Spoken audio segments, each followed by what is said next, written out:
Outra característica, outra ferramenta que é muito importante, né, na avaliação, mas essa, além de um caráter diagnóstico, ele tem muito um caráter de evolução de doença, né? Então são aqueles monofilamentos, né? Os monofilamentos, eles vêm num kit, né? Que eu no começo eu achava que aqueles kits eram super fáceis de se encontrar, mas não é tão fácil. Então geralmente você tem que fazer a encomenda daqueles kits pela internet, né? Isso se você não morar numa cidade grande como São Paulo, né, por exemplo. E eles também não são muito baratos, né? Um kit daquele custa mais de R$ 100, né? Mas ele tem então uma série de filamentos, né, coloridos, cada um deles com a gramagem indicada, né, no próprio material, né, que acompanha os monofilamentos. E cada monofilamento daquele ele vai dar um nível de sensibilidade.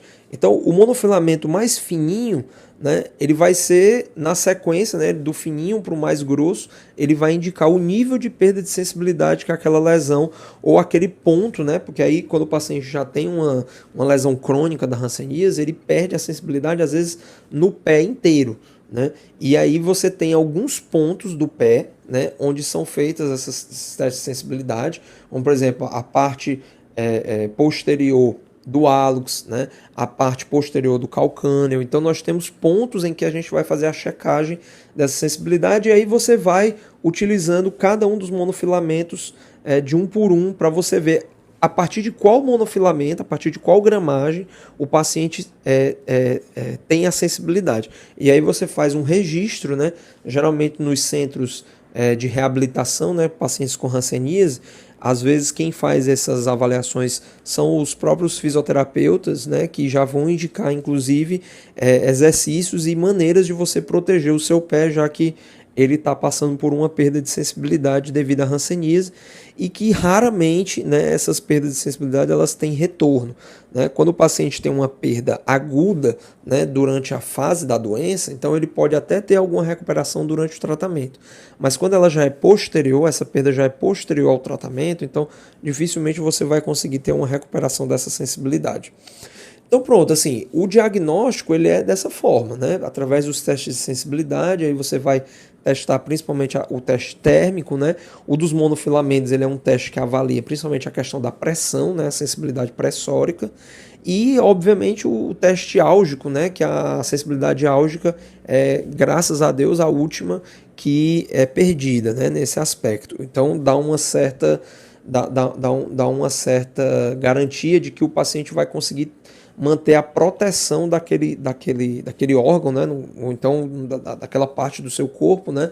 Por exemplo, do seu pé, o órgão aí pensando na pele, né, como um todo, mas do seu pé, por exemplo, em que se você realmente pisar num objeto penetrante, como um prego, alguma coisa nesse sentido, você vai ainda ter a reação, né, aquele objeto. Mas se você, por exemplo, tiver uma pedra dentro do seu sapato, aí essa lesão ela já vai se dar por um mecanismo de pressão, onde a dor muitas vezes não vai ser a sensibilidade para a dor não vai ser ativada, né? E aí você vai ter um dano tecidual mais por conta da pressão do que propriamente por conta de uma laceração, por conta de uma agressão direta ao tecido da pele. Então, não obrigatoriamente o fato do paciente ter a perda dolorosa vai indicar que ele vai estar isento de sofrer algum dano, né, em alguma parte do seu corpo que seja afetada pela hanseníase.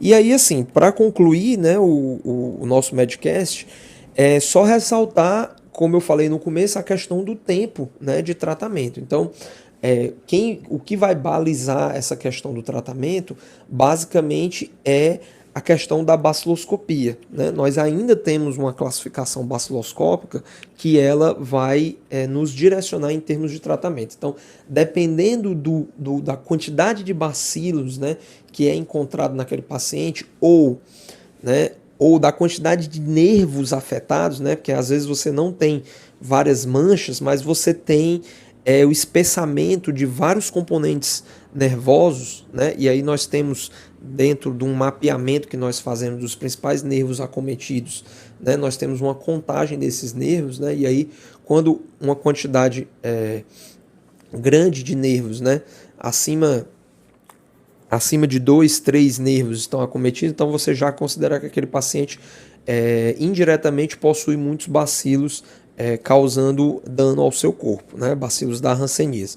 Então, a partir dessa classificação é que eu vou definir o tratamento, se o paciente é multibacilar ou paucibacilar. E a outra diferenciação é basicamente se o paciente é adulto ou criança. Diferentemente da tuberculose, nós não vamos ter uma diferenciação no tratamento por uma questão de peso, né? É claro que crianças muito pequenas, né, devem ser avaliadas, né, individualmente, né, deve ser individualizado o tratamento, a fim de que as doses também possam ser adaptadas.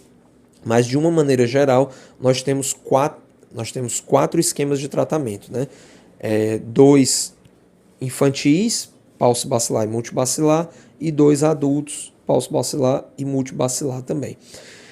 Em termos de progressão, nós temos 6 meses de tratamento, né, para os paucibacilares e 12 meses de tratamento para os multibacilares. Então, o dobro do tratamento aí, no caso, comparativamente à tuberculose. Então, é um tratamento bem mais demorado, né?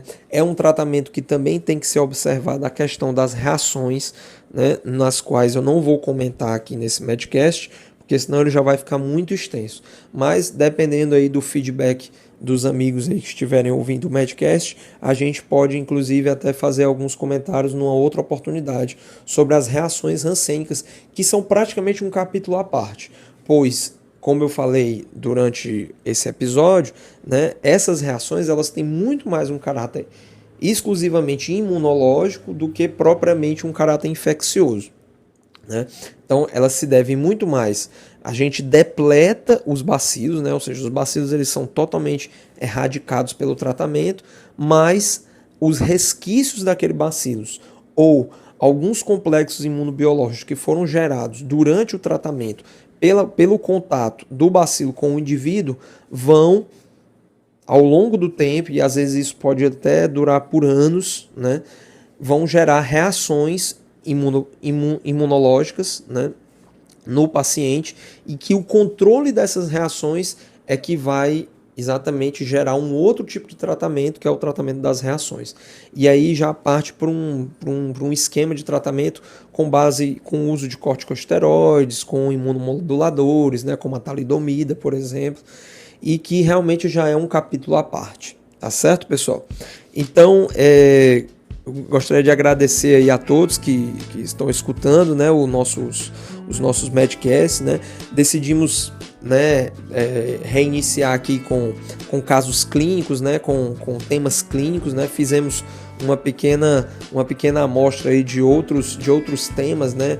O nosso amigo aí, o Daniel, no último Medcast conversou um pouco sobre a questão da educação financeira, mas ressaltamos que o nosso interesse realmente é de sempre estar trazendo o contexto clínico, né, do nosso dia a dia, né, temas prevalentes, né, para tirar dúvidas, para servir realmente de base para vocês no dia a dia de certas coisas que às vezes nós, por não estarmos lidando com isso diretamente no nosso cotidiano, e às vezes aparecer para nós de repente, às vezes falha um pouco ali na conduta imediata, e às vezes é só uma coisa que já está tão dentro da nossa rotina que às vezes a gente também esquece de estar dando aquela estudada novamente, né, de estar revisando e tudo mais.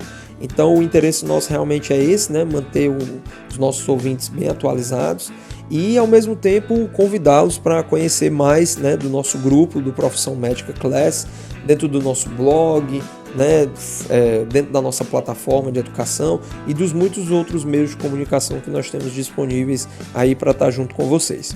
Bom, então me despedindo agora, finalmente, um grande abraço e até a próxima.